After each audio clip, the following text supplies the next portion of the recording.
ദശമുഖരാവണന്നു പ്രാണനാർന്ന പ്രേയസി ഇലങ്ക പൂത്ത പോലെ സുന്ദരി മണ്ഡോദരി. എപ്പോഴും ഞാൻ ഈ അരികവൽക്കരിക്കപ്പെട്ട അടിസ്ഥാന വർഗത്തിന്റെ കൂടെ നിൽക്കാൻ ആഗ്രഹിക്കുന്ന ഒരാളാണ്.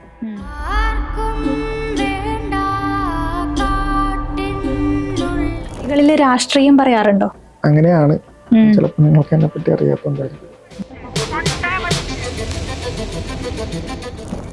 ജീവിത വഴികളിൽ ഞാൻ കേട്ടിട്ടുള്ള കഥകളിൽ എന്നെ സംബന്ധിച്ച് രാവണപക്ഷത്തിൽ നിൽക്കാനാണ് ആഗ്രഹിക്കുന്നത്.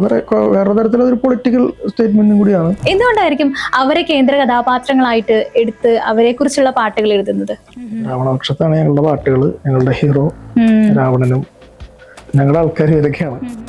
വരുമൊരുവൻ എന്നുടെ ചോരയ്ക്ക് പകരത്തിന് പകരം തരുവാൻ, അതു താങ്ങാൻ നീയതു പോരാ തടയട നീരാ. ചേട്ടന്റെ പാട്ടുകളില് ഒരു വാൾമുന ശക്തി ഉണ്ട്, അതുപോലെ ആണ് ചേട്ടന്റെ പാട്ടുകളും എന്ന് ആരെങ്കിലും പറഞ്ഞിട്ടുണ്ടോ?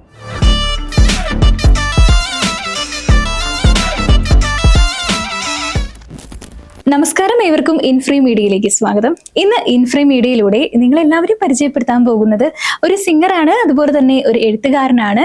ആദർശ് കുമാർ ആണ് ഇന്ന് നമ്മളോടൊപ്പം കൂടെ എത്തിയിരിക്കുന്നത്. നമുക്ക് വെൽക്കം ചെയ്യാം. ആദർശ് ചേട്ടാ, വെൽക്കം ടു ഇൻഫ്രീ മീഡിയ. ആദർശ് ചേട്ടനെ ഞാൻ കാണുന്നത് ഇൻസ്റ്റഗ്രാമിലെ ഒരു മണ്ഡോദരി എന്ന് പറയുന്ന ഒരു സോങ്ങിലൂടെയാണ് കേട്ടോ. എങ്ങനെയാണ് മണ്ഡോദരിയിലേക്ക് എത്തിയത്? ഞാനൊരു ഓണക്കളിപ്പാട്ട് അങ്ങനത്തെ ഒരു പശ്ചാത്തലത്തിൽ നിന്ന് വരുന്നത്. അപ്പൊ എൻ്റെ അച്ഛനും അപ്പനൊക്കെ അങ്ങനത്തെ ഒരു പാരമ്പര്യത്തിന്റെ ഒരിതുണ്ട്. അപ്പൊ ഇത് ഞാൻ ഒരു 5-6 വർഷം മുമ്പ് ഒരു ഓണക്കളി സംഘത്തില് പാടാമെന്നുള്ളതിന്റെ പുറത്ത് എഴുതി വെച്ചതാ. പിന്നെ നടന്നില്ല. പിന്നെ ഈ പാട്ട് ഇങ്ങനെ ഇരിക്കുന്നുണ്ടായിരുന്നു. ഒരു 5-6 വർഷമായിട്ട് ഇങ്ങനെ ഇരിക്കുന്നുണ്ട്. അപ്പൊ വെറുതെ തോന്നിയപ്പോ ചെയ്തു വെച്ച പാട്ടുകൾ വെറുതെ പാഴായി പോകാണ്ടിരിക്കാൻ ചുമ്മാ പാടിയിട്ടതാ.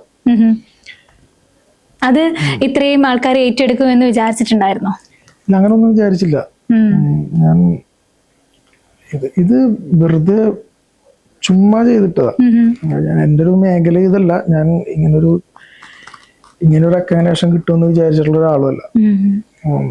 പാടും, അങ്ങനെ ചെറിയ ചെറിയ പാട്ടുകളൊക്കെ പാടും എന്നല്ലാണ്ട് ഇങ്ങനെ ഒരു പാട്ടെഴുത്തുകാരൻ എന്ന് പറഞ്ഞൊരു ഇതിലേക്കൊന്നും അങ്ങനെ ആൾക്കാരൊക്കെ ഇങ്ങനെ ചെയ്യുമെന്ന് വിചാരിച്ചിട്ടില്ല.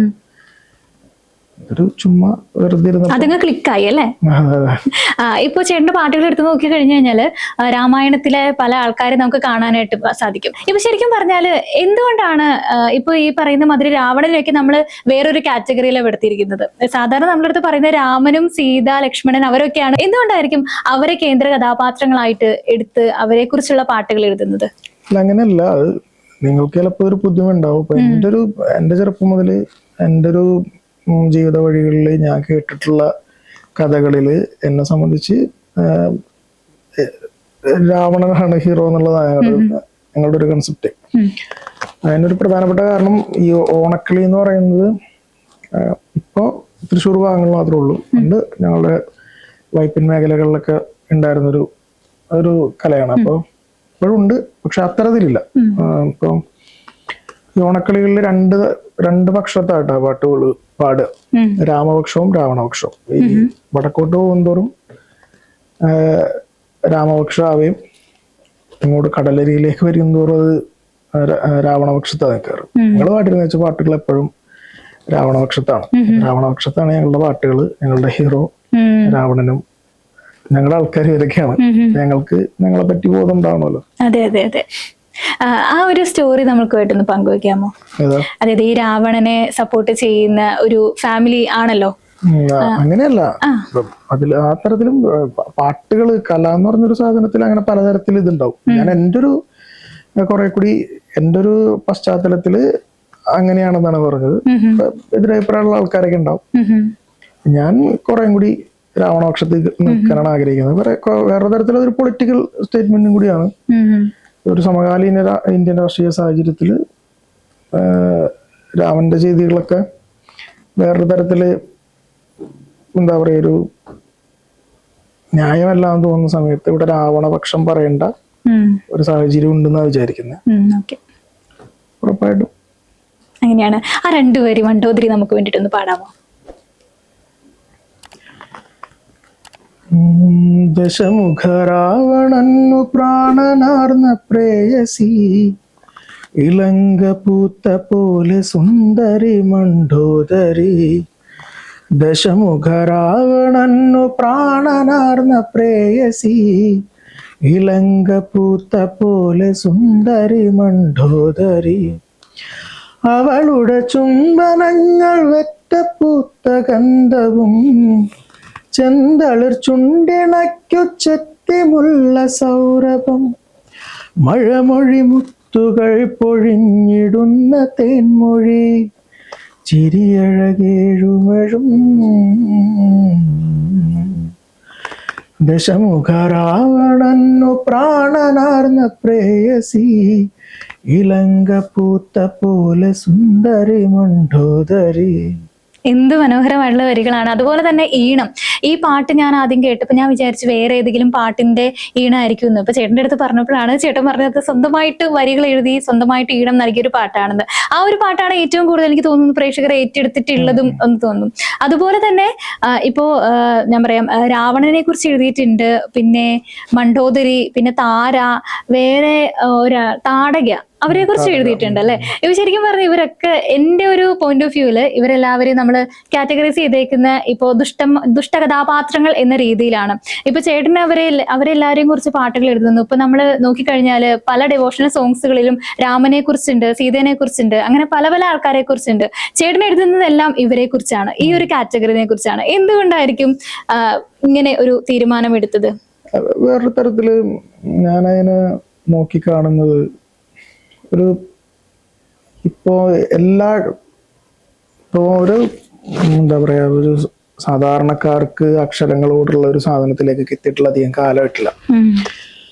അപ്പൊ ഒരു അന്നത്തെ കാലത്ത് അക്ഷരം അറിയാവുന്ന ആളുകള് അവരുടെ ഒരു പൊളിറ്റിക്കൽ അല്ലെങ്കിൽ അവരുടെ ഒരു വ്യൂ പോയിന്റിൽ എഴുതുന്ന ഒരു സാധനമാണ് നമ്മൾ വായിച്ചിട്ടുള്ളതും കേട്ടിട്ടുള്ളത്. ഉറപ്പായിട്ടും അതിലെന്താണ് എൻ്റെ ഒരു അതാണ് ശരിയെന്ന് മാത്രം നമുക്കത് പറയാൻ പറ്റില്ലല്ലോ. ഇപ്പോഴാണല്ലോ രണ്ടാമതൊരു റീഡിങ്ങും ഒരു ചരിത്രപരമായിട്ടുള്ള പഠനങ്ങളും അങ്ങനത്തെ സാധനങ്ങളൊക്കെ നടക്കുന്നത്.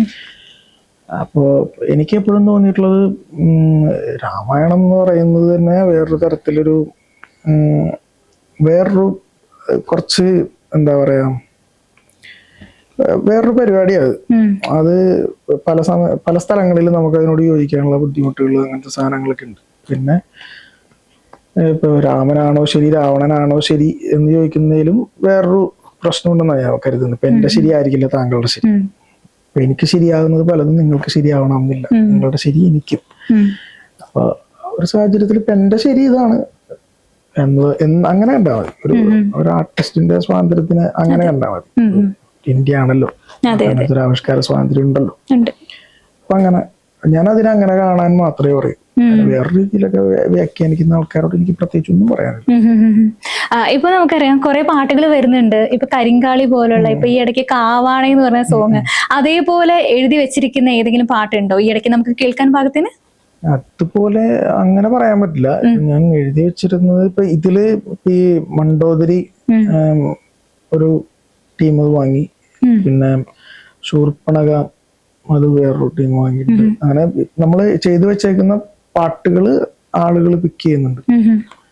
ശൂർപ്പണക ഞാൻ പാടാൻ നോക്കാം. അവളോളം മഴകളവുള്ളവളി ഉലകിതിലിനി ഇതുപോലുണ്ടോ, ചെന്താമരവാൽ കണ്ണെഴുതിയൊരീ കരിമഷിക്കാർ മേഘമതാണോ, അധരമധുവിലാമ്പൽ തേനോ, മേൽച്ചുണ്ടത് തുണ്ടിപ്പഴമോ, ചുരുൾമുടിയിഴ കടലിളകുമ്പോൾ തുമ്പറ്റം തേളിൻ വാലോ, കരളു പിളരുവാക്കും നോക്കും ഇരുകരമതിൽ ചെമ്പുകിലുക്കം, വട്ടത്തിൽ തൊട്ടൊരു പൊട്ടിൽ ആദിത്യൻ ശോഭ നിറച്ചോ, നടന്നലുലയും ലങ്കയിലെ ആൺമനസ്സു പതറും പല വഴിയെ, അവളുലഞ്ഞു ചിരിമഴ പെയ്ച്ച നനയും മനമോഹനമിറവിതിലെ, കാൽനഖത്തിൽ കുങ്കുമവർണം പാദസരം കിലുകില താളം, ചുറ്റിയ ചെഞ്ചേലച്ചേലിനത്തിൽ മനമിളകും കുംഭനിദംബം സുന്ദരി മണിക്കാനന മോഹിനിയെ ശൂർപ്പണക പെണ്ണിവളമ്പിളിയെ ഏഴഴകുമണിഞ്ഞൊരു കാമിനിയെ കാറഴകിൻ വശ്യതയാർന്നവളെ. ചേട്ടന്റെ പാട്ടിന്റെ താഴെ വരുന്ന കമന്റ്സ് ശ്രദ്ധിക്കാറുണ്ടോ? ചിലതൊക്കെ അത് ഞാൻ കണ്ടൊരു കമന്റ് ആണ്. ചേട്ടന്റെ വരികൾ എടുത്ത് നോക്കിക്കഴിഞ്ഞാല് ആ ഒരു കഥാപാത്രത്തെ നേരിട്ട് കണ്ട പോലെയാണ് ഈ വരികളിലൂടെ നമുക്ക് മനസ്സിലാവുന്നതെന്നാണ്. ഇപ്പൊ ചേട്ടൻ പാടിയപ്പോൾ ഞാനിങ്ങനെ വിഷ്വലൈസ് ചെയ്യായിരുന്നു എങ്ങനെയായിരിക്കും ആ ഒരു കഥാപാത്രം എന്ന്. അങ്ങനെയുള്ള കമന്റ്സ് ഒക്കെ വരുമ്പോ എന്താ തോന്നാറുള്ളത്? എനിക്കങ്ങനെ പ്രത്യേകിച്ച് അങ്ങനെ ഒന്നും തോന്നാറില്ല. നമ്മളൊരു ആ സമയത്തൊരു തോന്നലിന് അങ്ങനത്തെ ഒരു മൂഡിനൊക്കെ അങ്ങനെ ഒന്ന് ചെയ്തു പോകുന്നതാണ്. നമ്മളതിനെ പറ്റി വേറെ അങ്ങനെ. പിന്നെ ഞാന് ഇപ്പൊ ഈ അടുത്ത് ശ്രദ്ധിച്ചു തുടങ്ങിയ ഒരു കാര്യം, ഈ നമ്മൾ എഴുതുന്ന, ഞാൻ പണ്ടെന്ന് പറഞ്ഞാൽ കുറച്ചാൾ മുന്നേ എഴുതുന്ന സമയത്തൊന്നും ഞാൻ എഴുതി കഴിഞ്ഞ പാട്ടുകൾ രണ്ടാമത് നോക്കില്ല, റിപ്പീറ്റേഷൻ വരാണ്ടിരിക്കാൻ. അപ്പൊ ഏതെങ്കിലും വാക്കുകളോ അങ്ങനത്തെ സാധനങ്ങളോ, അപ്പൊ അങ്ങനത്തെ ശ്രദ്ധകളെ കൊടുക്കാറുള്ളൂ. പിന്നെ വരികളിലൊരു വിഷ്വൽ, അതെനിക്ക് തോന്നുന്നു ഞാൻ നേരത്തെ പറഞ്ഞ പോലെ ഓണക്കളി അങ്ങനത്തെ ഒരു സാധനത്തിന് ആ ഒരു ബാക്ക്ഗ്രൗണ്ടിൽ നിന്ന് വന്നുകൊണ്ടായിരിക്കും പാട്ടുകളിൽ അങ്ങനത്തെ ഒരു വിഷ്വൽ അങ്ങനെ ആവണം എന്ന് അതിങ്ങനെ ഉള്ളിൽ അങ്ങനെ കിടക്കുന്നുണ്ടാവും. അതെ അതെ. ഇപ്പോ ഈ പ്രാചീന കലാരൂപങ്ങളെല്ലാം ഇന്നത്തെ കാലത്ത് അന്യം നിന്ന് പോകുന്നതായിട്ട് തോന്നുന്നുണ്ടോ? അന്യം നിന്ന് പോകുന്നതാണെന്നുള്ള അഭിപ്രായമൊന്നുമില്ല. എനിക്ക് തോന്നുന്നു ഇപ്പൊ ഈ കുറേയും കൂടി സോഷ്യൽ മീഡിയ പോലത്തെ ഒരു സാധനങ്ങൾക്ക്, അതായത് ഈ പറയുന്ന പ്രാചീന കലകൾ എന്ന് പറയുന്ന അത്തരം സാധനത്തിന് അതേ അർത്ഥത്തിൽ കാണുന്നുണ്ടോ എന്നുള്ളത് മാത്രമേ ഉള്ളൂ. വേറെ തരത്തിലൊക്കെ ആഘോഷിക്കപ്പെടുന്നുണ്ട്. നമ്മള് ഏറ്റവും കൂടുതൽ ആഘോഷിച്ച ഈ അഞ്ജനമണിക്കട്ടിലുമേൽ എന്നൊക്കെ പറയുന്ന പാട്ട്, അതൊരു എന്താ പറയാ, ഒരു ദൈവിക അല്ലെങ്കിൽ അത്തരം ഒരു അംബിയൻസിലൊക്കെ നിൽക്കുന്ന ഒരു പാട്ടാണ്. അത് നമ്മള് അതിനെ കാണുന്ന രീതി അറിയാം. നമ്മളത് അടിച്ചുപൊളി പാട്ടെന്നുള്ള രീതിയിലാണ് അതിനെടുക്കുന്നത്. അപ്പൊ കലകൾ ആ രീതിയിൽ കലകള് നിലനിൽക്കും, അത് കൊണ്ടു നടക്കാൻ ആളുകൾ. പിന്നെ പഴയ ഒരു ഇതുണ്ടെന്ന് എനിക്ക് തോന്നുന്നില്ല, അന്യം നിന്ന് പോവും അങ്ങനത്തെ ഇതൊന്നും ഇല്ല. വേറൊരു രീതിയിൽ അത് പുനരാവിഷ്കരിക്കും. അങ്ങനെയുണ്ട്. ഇപ്പോ ഈ പറഞ്ഞ അഞ്ജനമണി പാട്ടുകളൊക്കെ പോലെ ഈ ഒരു പാട്ടിനെ വെച്ചിട്ട് ഒരു കോൺട്രവേഴ്സി ഞാൻ കേട്ടിട്ടുണ്ടായിരുന്നു. അമ്പലത്തില് ഇടയ്ക്ക് കുട്ടി പാടുന്ന പാട്ടായിരുന്നു ഈ പാട്ട്. അത് സിനിമയിലേക്ക് വന്നു കഴിഞ്ഞപ്പോ വേറൊരു തരത്തില് അതിനെ കൊണ്ടുപോയെന്നും പറഞ്ഞ് ഒരാള് ഈ ഒരു പാട്ടിനെ കുറിച്ച് സംസാരിച്ചിട്ടൊക്കെ ഉണ്ടായിരുന്നു. ചേട്ടൻ കണ്ടിട്ടുണ്ടായിരുന്നു അത്? അത് പുള്ളുവമ്പാട്ടാണോ? സോപാനല്ല, പുള്ളുവമ്പാട്ടോ അങ്ങനെ എന്തോണം. നാഗൂർ പാട്ട് പുള്ളുവമ്പാട്ടോ അങ്ങനെ. പുള്ളുവമ്പാട്ടാണ്. ഞാൻ ശ്രദ്ധിച്ചിരുന്നു. അതിനെപ്പറ്റി എന്താ പറയാനുള്ളത്? അല്ലാതെ ഇപ്പൊ ചില പാട്ടുകളുടെ ഒരു പ്രത്യേകത എന്നൊക്കെ പറഞ്ഞ വാമൊഴിയായിട്ട് വരുന്ന പാട്ടുകളുണ്ട്. ഇത് ആരാണ് എഴുതിയത്, ഇതിന്റെ ഒറിജിനൽ എവിടെ നിന്നാണ്, ചില ആളുകൾ പാടി വാമൊഴിയായിട്ട് പകർന്നു കിട്ടുന്നതായിരിക്കും. അപ്പം ചില പാട്ടുകൾക്ക് ഇപ്പൊ എന്താ പറയാ, അവകാശികളില്ലാതെ പോകുന്ന പാട്ടുകളുണ്ട്. അങ്ങനെ കുറെ പാട്ടുകൾ ഉണ്ടാവുമല്ലോ. ഇത് ആരാ എഴുതിയത്, ഇതിന്റെ ട്യൂൺ ആരുടെയാണ്, ഒന്നുമില്ല, അത് അറിയാനേ പറ്റില്ല. അപ്പൊ അത്തരം പാട്ടുകളിൽ നമുക്ക് വേറെ ഒന്നും ഇതിലൊന്നും പറയാനില്ല. പിന്നെ കുറെ കൂടി രണ്ട് തരത്തിൽ നമുക്കിങ്ങനെ കാണാലോ. ഒന്ന് ഇപ്പൊ ഈ പാട്ടുകളിലൊക്കെ പ്രശ്നം ഒരു വിശ്വാസമായിട്ട് ബന്ധപ്പെട്ടുള്ള പരിപാടിയാണെന്നുള്ളതുകൊണ്ടാണ്. അതിലേക്ക് ഇനി വെറും പാട്ടായിട്ട് കാണാലോ. അപ്പൊ ആളുകൾക്ക് അത് എങ്ങനെ വേണമെങ്കിലും കൊടുക്കാം. പാട്ടായിട്ട് കേൾക്കാൻ താല്പര്യമുള്ള ആൾക്ക് അങ്ങനെ വിശ്വാസമായിട്ട് അങ്ങനെ എടുക്കാം. ഇപ്പൊ അത് സിനിമയിലൊക്കെ വന്ന് ഇപ്പൊ നമ്മളെല്ലാരും കാണുന്നുണ്ട്. കൈകൊട്ടിക്കളിയിൽ ഏറ്റവും കൂടുതൽ യൂസ് ചെയ്യുന്നത് ഇതുപോലത്തുള്ള പാട്ടുകളാണ്. ഇപ്പോ അതുപോട്ട് കളികളൊക്കെ കാണാറുണ്ട്, ഈ കൈകൊട്ടിക്കളി, വീരനാട്യം എന്നൊക്കെ പറയുന്നത്. വീരനാട്യം കാണാറുണ്ട്. ഇതിനൊരു വീരനാട്യം വന്നിട്ട് അധികം കാലമായിട്ടില്ല, ഒരു 3-4 അത്രയായിട്ടുള്ളൂ. ഞാൻ അതായത് വീരനാട്യം എന്ന് പറയുന്നതിന്റെ ഒരു മെയിൽ വേർഷൻ ഉണ്ട്, അങ്ങനെ പറയണം. അതിനെ നവീന രീതിയിലുള്ള കൈകൊട്ടിക്കളി എന്നാ പറഞ്ഞിരുന്നത്. അപ്പൊ അതിന് ഇപ്പൊ എറണാകുളം ഭാഗത്ത് കൂടുതലുണ്ടായിരുന്നു തോന്നുന്നു. ഗംഭീര ടീമുകളൊക്കെ ഉണ്ടായിരുന്ന സ്ഥലമാണ് എറണാകുളം. അതിന് മത്സരങ്ങൾ ഉണ്ടാവുമായിരുന്നു. ഇവിടെ തന്നെ കിഡിലൻ ടീമുകൾ ഉണ്ടായിരുന്നു. ഒരു ശക്തി കുമ്പളം എന്ന് പറഞ്ഞൊരു ടീം ഉണ്ടായിരുന്നു, ചക്കരപ്പറമ്പ്, ചക്കരക്കൂട്ടം. പിന്നെ ഞങ്ങളുടെ ഏരിയയില് കൊച്ചിൻ മാവേലി ആർട്സ് എന്ന് പറഞ്ഞൊരു ടീം ഉണ്ടായിരുന്നു. ഞാൻ ഈ കൊച്ചിൻ മാവേലി ആർട്സിന് വേണ്ടിയിട്ട് പാട്ടുകൾ എഴുതിയും അതിലൊക്കെ ഞാൻ അതിന്റെ ഭാഗമായിട്ട് കുറച്ചാളൊക്കെ ഉണ്ടായിരുന്നു. അപ്പോ ഇതാണ് നമ്മുടെ ഒരു കണ്ടിട്ടുള്ളത്. അപ്പോ അത് ഇതിപ്പം ഈ വീരനാട്യം എന്ന് പറയുന്ന ഒരു ഫോം ഒരു ഇതിന്റെ, അതായത് ഈ മെയിൽ വേഷന്റെ ഒരു ഫീമെയിൽ പരിപാടിയായിട്ടാണ് ഇത് ആദ്യം വന്നത്. ആ സമയത്ത് നമ്മള് പഴയകാല കൈകൊട്ടിക്കളി ഞങ്ങൾക്ക് അങ്ങനെ ഒരു ഭാഗ്യം ഉണ്ടായിട്ടുണ്ട്.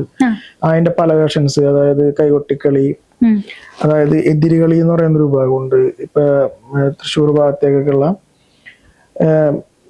വട്ടക്കളി, പിന്നെ നമ്മുടെ ഇവിടെയുള്ള അങ്ങനെ പല രീതിയിലുള്ള ഇതുണ്ട് ഇതിൽ തന്നെ. അപ്പൊ ഇതിന്റെ പല വേർഷൻസ് കണ്ടിട്ടുണ്ട്.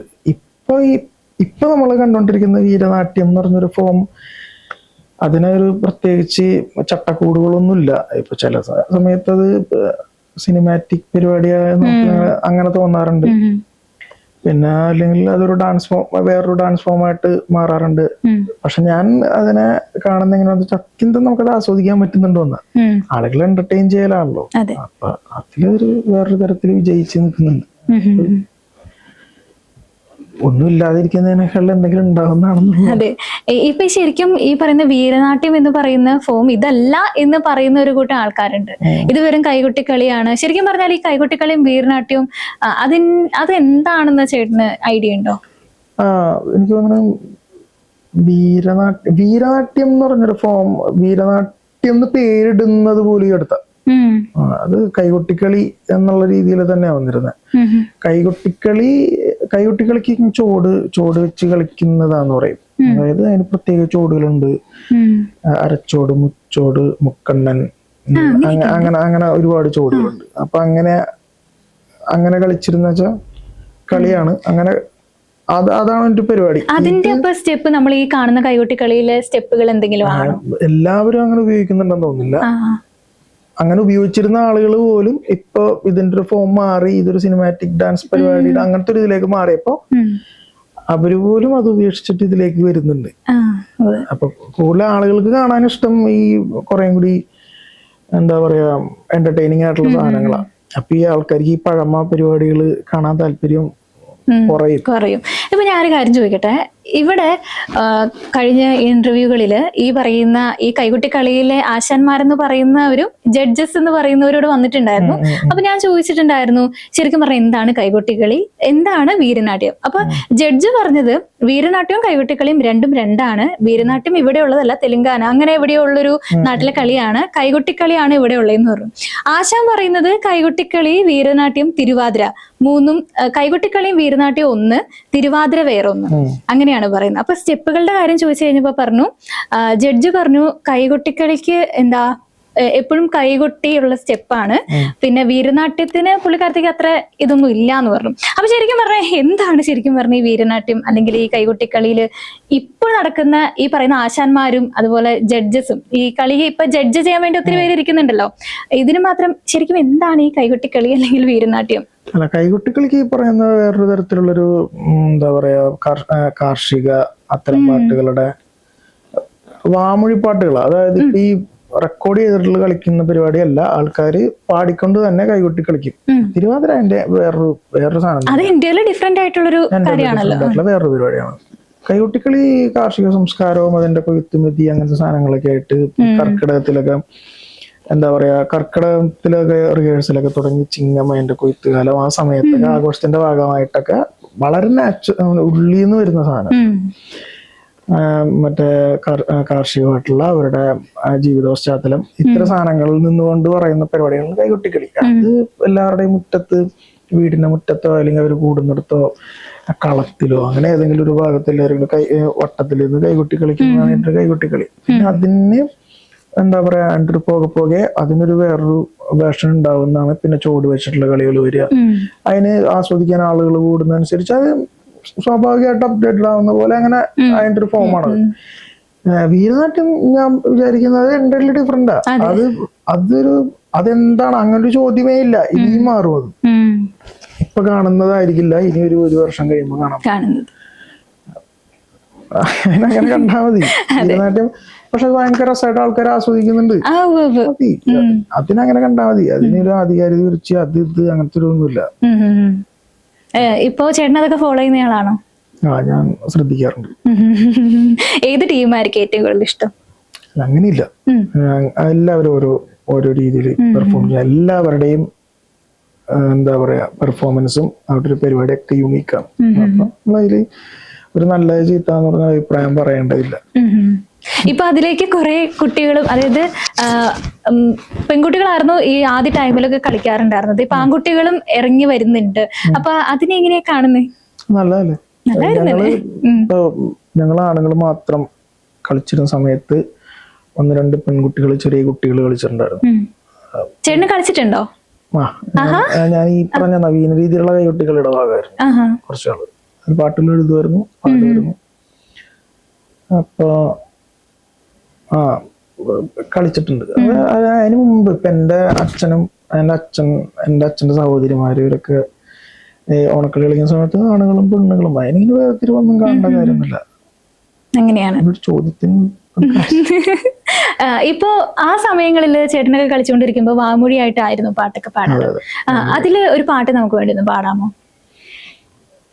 പാടം പൂത്തടി പെണ്ണ് പെൺമലർ പൂങ്കിളിയേ പെണ്ണാള് നിറകതിർ കതിരഴകേ. പാടം പൂത്തടി പെണ്ണ് പെൺമലർ പൂങ്കിളിയേ പെണ്ണാളെ നിറകതിർ കതിരഴകേ. ഈ പാട്ട് ഞാൻ കേൾക്കുമ്പോ, ഈ പാട്ട് ചേട്ടൻ ഇൻസ്റ്റഗ്രാമിൽ ചേട്ടൻ പാടിയിട്ടുണ്ടല്ലേ? ഓക്കെ. ഇപ്പോ ഓണക്കളികളെ കുറിച്ച് പറഞ്ഞല്ലോ, എന്തൊക്കെ കളികളായിരിക്കും ഉണ്ടാവുക? അങ്ങനെയും, അതായത് ഈ ഞാൻ പറഞ്ഞ ഈ ഓണക്കളികളല്ല, ആക്ച്വലി ഈ ആർട്ട് ഫോമിനെ അങ്ങനെയാ പറയാ. കൈകൊട്ടിക്കളിനെയും ഓണക്കളി തന്നെ പറയാ, രണ്ടും. അതിൽ എന്തൊക്കെ ടൈപ്പ് കലകൾ ഉണ്ടായിരിക്കും? അല്ല, ഇത് രണ്ടുമാണോ മെയിൻ ആയിട്ടുള്ളത്? അല്ല, ഈ വാമൊഴിയായിട്ട് പാടി നമ്മള് കൈകൊട്ടി കളിക്കുന്ന പരിപാടിയാണ്. നവീന രീതിയിലുള്ള ഇതൊക്കെ വരുമ്പോ, നവീന രീതിയിലുള്ള കൈകൊട്ടിക്കളിയിലേക്ക് വരുമ്പോ ആശയങ്ങൾക്കനുസരിച്ച് നമ്മള് എന്താ അതിൻ്റെ ഒരു എംബ്ലം, സിംബോളിക് ആയിട്ടുള്ള നമ്മുടെ ഒരു പെർഫോമൻസ്, അത്തരം സാധനങ്ങളൊക്കെ വരാറുണ്ട്. ഓണക്കളി ഇതിന്റെ സിംബോളിക് ആയിട്ടുള്ള, അതായത് ഈ നവീന രീതിയിലുള്ള കൈകൊട്ടിക്കളിയുടെ അങ്ങോട്ട് വരുമ്പോ ചില സിംബോളിക് ആയിട്ടുള്ള എംബ്ലങ്ങള്, ചില രൂപങ്ങളൊക്കെ മനുഷ്യര് തന്നെ ഇതില് കലാകാരന്മാര് തന്നെ ചേർന്ന് ഉണ്ടാക്കിയൊക്കെ ചെയ്യും. ഉദാഹരണത്തിന് ഇപ്പൊ JCB, അതിങ്ങനെ ആളുകൾ ഇങ്ങനെ കയറിയിരുന്നൊക്കെ ആളുകൾ ഇങ്ങനെ ചേർന്ന് നിന്ന് ഒരു JCB ഇതൊക്കെ ഉണ്ടാക്കും. അതായത് ആൾക്കാര് ഒരാളുടെ മേളിൽ അങ്ങനെ JCB ഒക്കെ ഉണ്ടാക്കും. അങ്ങനെ JCB. പിന്നെ നാറാണത്ത് ഭ്രാന്തന്റെ ഒരു കളി ഉണ്ടായിരുന്നു. അപ്പൊ ഒരു മല ഉണ്ടാക്കിയിട്ട് ഒരാൾ ഉരുട്ടിന്റെ മുകളിൽ കയറ്റി നാറാണത്ത് ഭ്രാന്തൻ അതിന്റെ മുകളിൽ നിന്ന് ഉരുട്ടിയിട്ട്.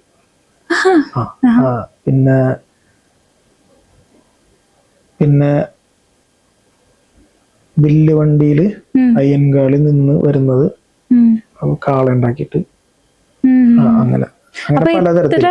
മംഗളയാനില്ലേ, മംഗളയാനൊക്കെ ഇങ്ങനെ ആകാശത്തേക്ക് വിക്ഷേപിക്കൂലേ, അങ്ങനത്തെ പരിപാടിയൊക്കെ ചെയ്തു. അങ്ങനത്തെ പരിപാടിയൊക്കെ ഉണ്ട്. അപ്പൊ ഞാൻ ചോദിക്കട്ടെ, ഇതിനകത്ത് എത്ര ആൾക്കാരുണ്ടാവും? അപ്പോ ഒരു 24 പേരൊക്കെ. 24 പേരൊക്കെ. അപ്പൊ ഇതിന് വേണ്ടിയിട്ടുള്ള പ്രാക്ടീസും കാര്യങ്ങളൊക്കെ എങ്ങനെയാണ്? ഒരു 3 മാസമൊക്കെ നീണ്ടിരിക്കുന്ന വൻ പരിപാടിയായിരിക്കും. ഓണത്തിന് മുമ്പായിട്ടുള്ള ഒരു 3 മാസ കാലയളവ് ഇതിനു വേണ്ടി മാറ്റി വെച്ച് അങ്ങനെ നിൽക്കുന്ന ആൾക്കാർ ഇപ്പൊ ഇല്ല. ഇപ്പൊ അന്നത്തെ ആ ഓർമ്മകള് എന്തൊക്കെയായിരുന്നു?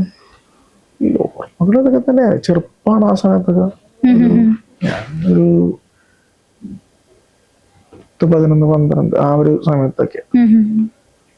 ആ സമയത്തൊക്കെ എന്റെ ഏറ്റവും വലിയ ഓർമ്മ, ഞാൻ ആ സമയത്തൊക്കെ പാട്ടെഴുതി തുടങ്ങുന്നതും, അതായത് സിറ്റുവേഷൻസിനനുസരിച്ച് പാട്ടെഴുതി തുടങ്ങുന്ന അവിടെ നിന്നാണ്. ഒരു ദിവസം മംഗളയാനെ പറ്റിയിട്ടൊരു പാട്ടെഴുതണം എന്ന് പറയുമ്പോൾ നമ്മൾ അങ്ങനെ എഴുതും. പിറ്റേ ദിവസം വേറൊരു ടീം പറയും, അതിൽ വർക്ക് ചെയ്യും. അവർക്ക് വേണ്ടിയിട്ട് പാട്ടെഴുതുന്ന ചെയ്യണമായിരുന്നു അല്ലേ? അങ്ങനെ എഴുതിയിരുന്നു. ഞാൻ മാത്രമല്ല, ഒരുപാട് പേരുടെ ഒക്കെ ഉണ്ടാവും. പക്ഷെ എന്റെ അവസാനത്തെ സമയമൊക്കെ ഏറ്റവും വലിയ പാട്ടൊക്കെ എഴുതിയിട്ടുള്ള ഞാനായി. ആണ്. ഇപ്പൊ ആ ഒരു സമയം എന്ന് പറഞ്ഞാൽ 11-12 വയസ്സ്. അല്ല 12 വയസ്സല്ല, ഞാൻ പഠിക്കുന്ന ടൈം പ്ലസ് ടു. ഞാൻ 9ാം ക്ലാസ്സിൽ പഠിക്കുന്ന സമയത്ത് ആദ്യമായിട്ട്, അല്ല അതിനു മുമ്പ് കുറ്റിക്കുറുക്കിയൊക്കെ ചെയ്യുമെങ്കിലും ഞാൻ 9ാം ക്ലാസ്സിൽ പഠിക്കുന്ന സമയത്ത് ഒരു ചിന്തുപാട്ടിന് വേണ്ടിയിട്ട് 4 വരി എഴുതി. അപ്പോ ആ പാട്ടാണ് ആൾക്കാര്, ഞാൻ വേറൊരാള് പാടി ഞാൻ കേൾക്കുന്ന പാട്ട്. അത് ഏത് പാട്ടായിരുന്നു? അതൊരു കൃഷ്ണന്റെ പാട്ടായിരുന്നു. ഞാനൊരു അണിയിൽ എന്ന് പറഞ്ഞൊരു അമ്പലമുണ്ട്, എന്റെ പേരിന്റെ അറ്റത്തുള്ള അണിയിൽ അമ്പലമാണ്. ഞാനിപ്പോ അവിടെയായിരുന്നു എന്റെ ചെറുപ്പത്തിലൊക്കെ. അപ്പൊ ഞങ്ങളുടെ തൊട്ടടുത്ത് ഒരു ശ്രീ ഭഗവതി എന്ന് പറഞ്ഞിട്ടൊരു ചിന്ത സംഘമുണ്ട്. ആ സംഘത്തില് ഞങ്ങളുടെ ചേട്ടന്മാരായിട്ടുള്ള കുറച്ച് ആൾക്കാർ പാടുന്നുണ്ട്. അപ്പൊ എനിക്ക് അവിടെ എങ്ങനെയെങ്കിലും പാടണം, എങ്ങനെയെങ്കിലും പാടണം എന്നൊരു ആഗ്രഹമുണ്ട്. രക്ഷയില്ല. അവര് കുറേ കൂടിയൊക്കെ എനിക്ക് ഈ ശാസ്ത്രീയ സംഗീതത്തിന്റെ അത്തരം സാധനങ്ങളുടെ ഒരു തരത്തിലുള്ള ബേസ് ഇല്ലാത്തതുകൊണ്ട്, അപ്പൊ അത് കുറച്ച് നമുക്ക് നിൽക്കുന്ന സ്ഥലമാണ്, ഒരകൽച്ച ഉണ്ടായിരുന്ന സ്ഥലം. അപ്പൊ എനിക്ക് അങ്ങോട്ട് എത്താൻ ഒരു വഴി ഉണ്ടായിരുന്നില്ല. അപ്പൊ ഞാൻ ആ സമയത്തേക്ക് ഇങ്ങനെ എഴുതുന്ന പാട്ടുകളൊക്കെ ചേട്ടന്മാരെ കാണിക്കും. അപ്പൊ നമുക്ക് ഇപ്പൊ ഈ പാട്ട് ഇഷ്ടപ്പെട്ടിട്ട് ആശാനോടൊന്ന് ചോദിക്കാന്ന് പറഞ്ഞിട്ട്, മനോജ് എന്ന് പറഞ്ഞ എന്റെ ആശാന്റെ പേര്. അപ്പൊ ആശാനോട് കാണിച്ചു. അപ്പൊ ആശാൻ ഒന്ന് പാടിത്തരുമെന്ന് ഞാനത് പാടിക്കൊടുത്തു. അപ്പൊ ആശാൻ ഈ കൊല്ലം തുടങ്ങി കൂടുതൽ എന്ന് വെച്ചു കൂടെ. ആ കൊല്ലം തുടങ്ങിയാണ് ഞാൻ 9ൽ പഠിക്കണം. ആ സമയം തുടങ്ങിയാണ് ഞാൻ എഴുതുന്നത്. ആ വർഷം ഞാൻ ആ ടീമിന് വേണ്ടിയിട്ട് ഒരു 6-7 പാട്ട് എഴുതി. ആദ്യമായിട്ട് എഴുതിയത് ആ ഒരു പാട്ടായിരിക്കും. ആൾക്കാര് കൂടെ പാടിയ പാട്ട് ഇതായിരിക്കും. അതൊന്ന് പാടാമോ? കണ്ണാടിച്ചില്ലു തോൽക്കും പുഞ്ചിരിയാ, നെഞ്ചം തുടിക്കുമാ പുഞ്ചിരി, അണിയറ കണ്ണാ നിന്റെ പൊൻചിരി.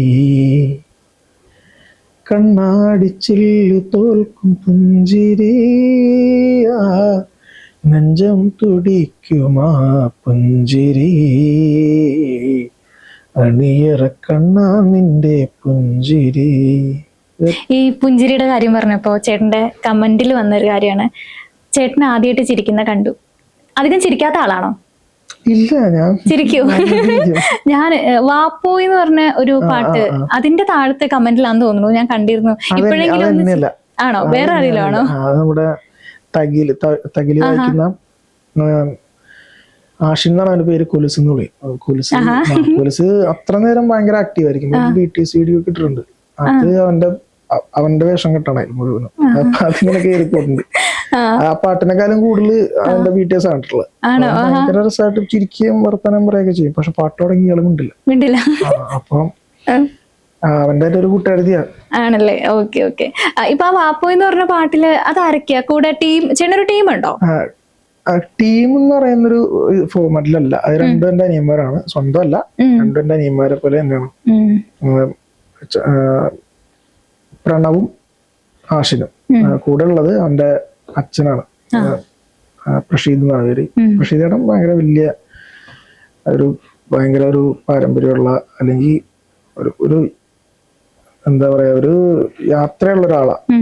കലയിൽ വലിയൊരു യാത്രയുള്ള ആളാണ്. അപ്പൊ അതിന്റെ കുറച്ചൊക്കെ കിട്ടിയിട്ടുള്ള പിള്ളേരായിരിക്കും. കുറച്ചൊക്കെ കിട്ടിയിട്ടുണ്ടെന്നേ പറയുള്ളൂ. പക്ഷെ അവന്മാർ ഭീകര ആർട്ടിസ്റ്റുകളാണ് രണ്ടുപേരും നിന്നിട്ട് കൊട്ടുകയും ചെയ്യും, പാടുകയും ചെയ്യും. അപ്പൊ ഭയങ്കര സപ്പോർട്ടാ. അപ്പൊ ഞാനാണെങ്കിലും അവർക്ക് വേണ്ടിയിട്ടും അങ്ങനെ പരസ്പരം നിൽക്കുന്ന ആൾക്കാരാ. അത് ടീമായിട്ടൊന്നുമല്ല, അങ്ങനെയാണ്, ഒരു ഫാമിലി പോലെയാണ് അല്ലെ? ഫാമിലിയാണ്. അങ്ങനെയാണ്. ഇപ്പൊ ലൈവ് ഷോസ് ഒക്കെ ചെയ്യാറുണ്ടോ? ഇല്ല, ഞാൻ പറഞ്ഞില്ല, എൻ്റെ ഒരു മേഖല ഇതല്ല. ഞാൻ ഈ ചിന്തുപാട്ടുകൾ പാടാറുണ്ട്. ചിന്തുപാട്ടുകൾ പരിപാടികൾ പാടാറുണ്ട്. അത് ആ സമയം തുടങ്ങിയുള്ള ഒരു ശീലമായതുകൊണ്ട് ചെയ്യാറുണ്ട്. ഇപ്പോ കുറച്ച് നാളുകളായിട്ട് ഒരു ചെറിയ ഗ്യാപ്പിന് ശേഷം ഞങ്ങൾ രണ്ടാമത് വരികയാണ്. ഇപ്പൊ ഞങ്ങളുടെ 25ാമത്തെ വാർഷികമാണ്. എന്താ ടീമിന്റെ പേരെന്താ? ശ്രീ ഭഗവതി ചിന്ത സംഘം. അന്ന് 9ാം ക്ലാസ്സിൽ ചേർന്ന്. ഇപ്പോഴും ഇപ്പൊ ഈ ചിന്തൊക്കെ എന്റെ നാട്ടില്, ഞാനിവിടെ കോതമംഗലാണ്. അപ്പൊ അവിടെയൊക്കെ ഈ കെട്ടുനിറ സമയങ്ങളില് തലേദിവസം പാടുന്ന പാട്ടാണ്. അതല്ലാണ്ട് വേറെ സമയങ്ങളിൽ ഈ പാട്ട് പാടും? ഞാൻ കണ്ടിരിക്കുന്നത് അങ്ങനെയാണ്. തന്നെയാണ് ഏറ്റവും കൂടുതൽ പാടാറ്. ഈ മണ്ഡലകാലം ആ പരിപാടികൾക്കാണ് ഏറ്റവും കൂടുതൽ പാടാറ്. കെട്ടുനിറ ആ പരിപാടികൾ, പിന്നെ മണ്ഡലം വിളക്കും പാട്ടും ആ പരിപാടികൾക്കൊക്കെയാണ് പാടാറ്. ഓക്കെ. എഴുത്തെന്നുള്ള മേഖലയിലേക്ക് വന്നത് എങ്ങനെയാ? ഇപ്പൊ പാട്ട് മാത്രമല്ല എഴുതുന്ന ഒരു സ്ക്രിപ്റ്റ് റൈറ്റർ കൂടിയാണല്ലോ. എങ്ങനെയായിരിക്കും കടന്നു വന്നിട്ടുണ്ടായിരിക്കാം? എങ്ങനെയായിരിക്കും എനിക്ക് തോന്നുന്ന ബേസിക്കലി ഒരു സ്റ്റോറി ടെല്ലിംഗ് ആണ് എൻ്റെ ഒരു പരിപാടി. എനിക്കങ്ങനെ കഥ പറയാൻ ഭയങ്കര ഇഷ്ടമുള്ള ഒരാളാണ്. അപ്പോൾ അതാണ് എനിക്ക് തോന്നുന്നത് അതായിരിക്കും. എൻ്റെ അച്ഛൻ കാതികനായിരുന്നു. അച്ഛൻ നന്നായിട്ട് കഥ പറയും. അച്ഛൻ കഥാപ്രസംഗമൊക്കെ പറഞ്ഞിരുന്ന ആളാ. പിന്നെ എൻ്റെ അപ്പൂപ്പൻ്റെ പാട്ടുകളിലെല്ലാം നമുക്കൊരു വിഷ്വൽ സാധനം കിട്ടും. അപ്പൊ എനിക്കുണ്ട്. അപ്പൊ എനിക്ക് എന്തെങ്കിലും പറയുമ്പോൾ അത് കഥയായിട്ട് പറയണം, അത് ഓട്ടോമാറ്റിക്കലി കിടക്കുന്നതുകൊണ്ടായിരിക്കും. കഥ പറയാനുള്ള ഒരു സെൻസ് ആയിരിക്കും ചിലപ്പോൾ അത് എഴുത്തിലും ഇതൊക്കെ ഇങ്ങനെ റിഫ്ലക്ട് ചെയ്യുന്നതെന്നാണ് വിചാരിക്കുന്നത്. ഇപ്പൊ ഒരു ഡ്രീം എന്തായിരിക്കും? ഡ്രീം കരിയർ വൈസ് ആണെങ്കിൽ എനിക്കൊരു സിനിമ ചെയ്യണം എന്ന് ആഗ്രഹമുണ്ട്, ഡയറക്റ്റ് ചെയ്യണം എന്നാണ് ആഗ്രഹം. അതാണ് കരിയർ വൈസ്. അല്ലെങ്കിൽ ഒരു സമാധാനമുള്ളൊരു ചെറിയ ജീവിതം, സന്തോഷം. ഫാമിലി സപ്പോർട്ടൊക്കെ എങ്ങനെയാ? ഭയങ്കര സപ്പോർട്ടാണ്. അച്ഛനമ്മ ഭയങ്കര സപ്പോർട്ടാണ്. ഞാനിപ്പോ എൻ്റെ ഒരു ചെറുപ്പം മുതൽ എന്ന് വെച്ചാൽ ഓൾറെഡി അവരൊക്കെ ഇതിൽ നിന്ന ആളുകളായതുകൊണ്ട് അവർക്ക് അതിൻ്റെ ഒരു ഇതൊക്കെ അറിയാം. ഞാൻ എന്നെ വേറൊരു തരത്തില് ഒരു പ്രഷറൊന്നും ചെയ്തിട്ടില്ല. എനിക്ക് എന്തെങ്കിലും വേറെ രീതിയിൽ എന്തെങ്കിലും വർക്ക് ചെയ്യണം എന്ന് തോന്നുന്ന സമയത്തല്ലാതെ ഞാൻ വർക്ക് ചെയ്തിട്ടില്ല. അതായത് വേറെ വർക്ക് അല്ലാത്തപ്പോഴൊക്കെ ഞാൻ ഈ കലാപരിപാടികള് ഇത്തരം സാധനങ്ങളൊക്കെ ആയിട്ട് എന്നെ മുന്നോട്ട് പോയിക്കൊണ്ടിരിക്കുന്ന ആളാണ്. എനിക്ക് ഒരു തരത്തിലും ഒരു പ്രഷർ ഉണ്ടായിട്ടില്ല. വീട്ടില് അച്ഛനും അമ്മയൊക്കെ ഭയങ്കര സപ്പോർട്ടാണ്. ഒറ്റമോനാണോ? അല്ല, ഒരു അനിയത്തി ഉണ്ട്. രണ്ട് ചെറിയ കുട്ടികളാണ്. അനിയത്തിയുടെ കല്യാണം കഴിഞ്ഞു. അങ്ങനെയാണ്. ഓക്കെ, ഇനി വരാനിരിക്കുന്ന ഏതെങ്കിലും പ്രോജക്റ്റ് ഉണ്ടോ ചേട്ടന്റെ പാട്ടുകള്? പ്രൊജക്ട് അങ്ങനെ പറയാമോന്ന് അറിയില്ല. ഞാൻ അങ്ങനെ ഒരു ലേബലിന് വേണ്ടിയിട്ട് ഒരു 4 പാട്ടുകൾ ചെയ്തിട്ടുണ്ട്. അപ്പൊ അത് ഒരു ചിങ്ങം ആ പരിപാടിയൊക്കെ ആകുമ്പോഴേക്കും പയ്യെ ഓരോന്നോരോന്നായിട്ട് വന്നു. പിന്നെ വേറൊരു ടീമിന് വേണ്ടിയിട്ടൊരു ഡിവോഷണൽ ഭജൻ കൺസേർട്ട് ഒക്കെ ചെയ്യുന്ന ഒരു ടീമിന് വേണ്ടിയിട്ട് ഒരു 5 പാട്ട് ചെയ്തിട്ടുണ്ട്. അപ്പൊ അതും ഓരോന്നോരോന്ന് വരും. പിന്നെ അല്ലാതെ വരാനിരിക്കുന്ന കുറച്ച് പാട്ടുകൾ സംസാരത്തിലുണ്ട്, ചെയ്യാൻ നിൽക്കുന്നുണ്ട്. വേറെയും കുറച്ചൊരു 3-4 പാട്ടുകൾ വരാനുണ്ട്. അപ്പൊ ഇതൊക്കെ ഇങ്ങനെ വരണം. ഇപ്പൊ ഈ കരിങ്കാളി, അതുപോലെ തന്നെ ഉണ്ണിക്കാളി, പിന്നെ കാവാണേ സോങ് പോലത്തെ ഇതുപോലത്തെ പാട്ടുകൾ ചേട്ടൻ പാടാറുണ്ടോ? ഞാനങ്ങനെ പാടാറൊക്കെ ഉണ്ടാവും. പക്ഷെ എനിക്ക് വേറൊരാളുടെ പാട്ടെടുത്ത് പാടുന്നത് ഭയങ്കര പേടിയുള്ള ഒരു കാര്യമാണ്. ഇപ്പൊ സ്വന്തം പാട്ടിനാണെങ്കിൽ തെറ്റിയാലും അങ്ങനെയാണെന്ന് പറയാം. എനിക്ക് അതിന്റെ ഒരു വളരെ കൂട്ടുകാരൊക്കെ കൂടെ ഇരിക്കുന്നു പാടാറുണ്ട്, അത്രയൊക്കെ ഉള്ളു. അല്ലാതെ എനിക്ക് അതിനൊരു ധൈര്യം ഇല്ല. ഇപ്പൊ ഈ വരികൾ എഴുതാൻ നേരത്ത് എത്ര ടൈം എടുക്കും? അല്ലെങ്കിൽ ഇപ്പൊ ഒരു പാട്ട് എഴുതണം തോന്നിക്കഴിഞ്ഞാൽ എത്ര സമയം കൊണ്ടായിരിക്കും ആ ഒരു പാട്ട് തീർക്കുക? അങ്ങനെയില്ല, ഡിപ്പെൻസ് ആണ്. ചിലപ്പോ ഒരു അപ്പൊ തന്നെ തീരും. ഓക്കെ, ഇപ്പൊ എന്തെങ്കിലും കോൺസെപ്റ്റ് കിട്ടിയാലാണോ അതോ ഇതേപോലെ തന്നെ ഈ ഡെവോഷണൽ ആയിട്ടുള്ള കാര്യങ്ങൾ മാത്രമാണോ ചേട്ടൻ എഴുതിയിട്ടുള്ളത്? അങ്ങനെയല്ല, ആദ്യമൊക്കെ നമ്മളിങ്ങനെ എഴുതണം എന്ന് അങ്ങനെ തോന്നി എഴുതുമല്ലോ. ഇപ്പൊ അങ്ങനെയല്ല. ഇപ്പൊ അങ്ങനെ എനിക്ക് എന്തെങ്കിലും ഒരു പരിപാടിയൊക്കെ അതിലെന്തെങ്കിലും ഉണ്ടാവണം എന്ന് തോന്നും എഴുതുന്ന സാധനത്തില്. ഇപ്പൊ ക്യാരക്ടേഴ്സിനൊക്കെ തിരഞ്ഞെടുക്കുമ്പോഴാണെങ്കിലും അവർക്ക് പറയാൻ എന്തെങ്കിലും ഉണ്ടാവണം എന്ന് തോന്നും. അങ്ങനെ തോന്നിയാൽ എഴുതാറുള്ളത്. വരികളില് രാഷ്ട്രീയം പറയാറുണ്ടോ? എല്ലാവരും അടിമുടി രാഷ്ട്രീയം പറയുന്ന ആൾക്കാരുണ്ട്. അവരുടെ ലൈഫ് തന്നെ രാഷ്ട്രീയമാണ്. അങ്ങനെയാണ് ഞാൻ എൻ്റെ ഒരു ലൈഫ് അങ്ങനെയാണ്. ചിലപ്പോ നിങ്ങൾക്ക് എന്നെ പറ്റി അറിയാത്തോണ്ടായിരിക്കും. എനിക്ക് അങ്ങനെ ഒരു കുറച്ച് ഇതുണ്ട്. എനിക്ക് അങ്ങനെ ഒരു പൊളിറ്റിക്കൽ ഇതും കൂടി ഉണ്ട്. ഞാൻ പറയുന്നത് കക്ഷി രാഷ്ട്രീയം അല്ല, വേറൊരു തരത്തില് എപ്പോഴും ഞാൻ ഈ അരികവൽക്കരിക്കപ്പെട്ട അടിസ്ഥാന വർഗത്തിന്റെ കൂടെ നിൽക്കാൻ ആഗ്രഹിക്കുന്ന ഒരാളാണ്. ഇപ്പൊ വേടന്റെ കാര്യം തന്നെയാണെങ്കിലും വേടന്റെ പാട്ടുകളില് ഒരു വാൾമുന ശക്തി ഉണ്ട്. അതുപോലെ ആണ് ചേട്ടന്റെ പാട്ടുകളും എന്ന് ആരെങ്കിലും പറഞ്ഞിട്ടുണ്ടോ? അങ്ങനെ പറഞ്ഞിട്ടില്ല. വേടൻ വേറൊരു ലീഗല്ലേ, വേറൊരു മനുഷ്യനാണ്. ഭയങ്കര വൊക്കാബുലറിയും എന്താ പറയാ, ഞാനും മലയാളത്തിൽ കണ്ടിട്ടുള്ള എണ്ണം പറഞ്ഞ എഴുത്തുകാരിൽ ഇപ്പൊ നിൽക്കുന്നതിൽ ഒരു 5 എഴുത്തുകാരിൽ വേടനുണ്ടാവും. അപ്പോ അത്രക്ക് ഫയറുള്ള ഒരാളാണ്. ഞാൻ വേറൊരു രീതിയിലാണ് എൻ്റെ രാഷ്ട്രീയത്തിനെയും എൻ്റെ ഒരു പരിപാടിനെയൊക്കെ കാണുന്നത്.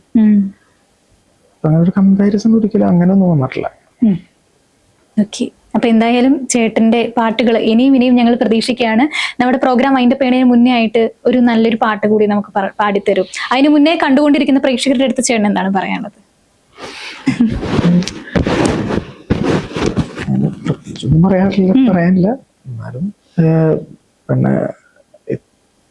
പിന്നെ ഞാൻ എനിക്കിപ്പോ കിട്ടുന്ന ഒരു സപ്പോർട്ടും സ്നേഹമൊക്കെ ഞാൻ ഒട്ടും പ്രതീക്ഷിക്കാണ്ട് കിട്ടിയതാണ്. തുടർന്ന് ഉണ്ടാവുക. ഭയങ്കര സൈലന്റ് ആണോ ചേട്ടൻ? ഇല്ല, ഞാൻ കുറച്ച് കംഫർട്ടബിൾ ആയിട്ടുള്ള സ്ഥലത്ത് ഭയങ്കര ലൗഡാണ്. ഇവിടെ കംഫർട്ട് അല്ലേ? അല്ല, ചില പാട്ടുണ്ടാവില്ല. ഓക്കെ, നമുക്ക് അവസാനമായിട്ട് ഏത് പാട്ടാ പാടിത്തരാ? മങ്ങാടനാടണം മങ്ങാടൻ പാടണം മങ്ങാടൻ ഈ കളത്തിൽ വന്നു തുള്ളണം.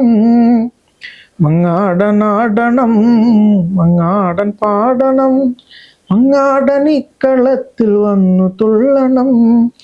നല്ലടക്കാമരം കെട്ടിപ്പിടിച്ചൊരു വെട്ടത്തണ്ടിൻ തളിരില വടക്കുന്നു മാനത്തിളകി ഒഴുകണറിഞ്ഞു മുറുകണ പുകയില. ചക്കേ ചെറപ്പക്കില് നിക്കണ തെങ്ങ് ചെത്തിക്കുല നീരിത ചെള്ളയും പുണ്ടു ഉഴുതു നടക്കണ കമ്മട്ടിക്കാലം ചുട്ടിത. ആടി ആടി വാ നീ മുത്ത നയ്യപ്പ മങ്ങാട കയ്യും കെട്ടി മുട്ടിലിരുന്ന് മുറ്റത്തൊരു വെട്ടം ദാ. ആടി ആടി ആടി വാ മുത്ത നയ്യപ്പ മങ്ങാട കയ്യും കെട്ടി മുട്ടിലിരുന്ന് മുറ്റത്തൊരു വെട്ടം ദാ. മങ്ങാടനാടണം മങ്ങാടൻ പാടണം മങ്ങാടൻ ഇക്കളത്തിൽ വന്നു തുള്ളണം. ഇതെന്തു പാട്ടാ? ഇത് ഞങ്ങളുടെ ഒരു ദൈവമാണ്. മങ്ങാടൻ എന്ന പേര്. മണ്ണിന്റെയും കെട്ടിന്റെയും കാർഷിക ഇതിന്റെയൊക്കെ ദൈവമാണ്. അതൊരു സോക്കോൾഡ് പരിപാടിയല്ല, ഒരു എന്താ പറയാ, ഒരു അടിസ്ഥാന അങ്ങനത്തെ ഒരു ആണ്. ഓക്കെ, അപ്പൊ എന്തായാലും ചേട്ടന് ഇനിയും ഒത്തിരി സ്വപ്നങ്ങൾ ഉണ്ടെന്ന് അറിയാം. അപ്പൊ അതെല്ലാം നടപ്പിലാകട്ടെ. അതോടൊപ്പം തന്നെ നമുക്ക് വേണ്ടി ഇത്രയും സമയം മാറ്റി വെച്ചതിലും ഒരുപാട് സന്തോഷമുണ്ട്. അപ്പൊ എന്തായാലും ഇനിയും വലിയ നിലയിൽ എത്തിപ്പെടട്ടെ എന്ന് ഞങ്ങൾ ടീമും ആശംസിക്കുകയാണ്. Thank you so much.